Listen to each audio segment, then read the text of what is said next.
Hello everyone, কিতা হড্ডা সব বালা আসুন নিয়ে আলহামদুলিল্লাহ আমি ভালো আছি। এখানে দেখা যাচ্ছে যে তা মাছ লই এলাম আজকু প্রায় 4 কেজি 3.5 কেজির মতোগুলো আমার আব্বু কইছিল আর কি।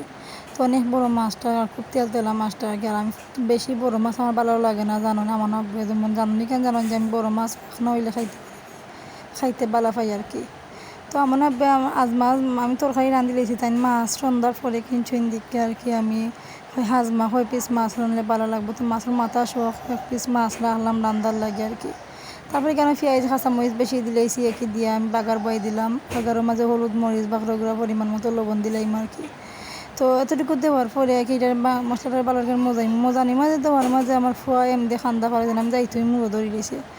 বাদে কি বেশি ধরছে না, কমও ধরছে মাশাআল্লাহ। বাদে কি সব মশলা দিছি, দেওয়ার পরে একটা ভালো করে খসাইলাম। খসানির পরে দেখো মশলা কালার টাইম দিল লাগে, দেখে আমি লাইট জ্বালাই কি 10 লাইট জ্বালাই আপনারা দেখালাম। তো অনেক সুন্দর কালার আইসে আর মাশাআল্লাহ খাইছি যে অনেক মজা লাগছে। বড় মাছ তো ফুক্ত মাছ হইলে বেশি ভালো লাগে অমনও।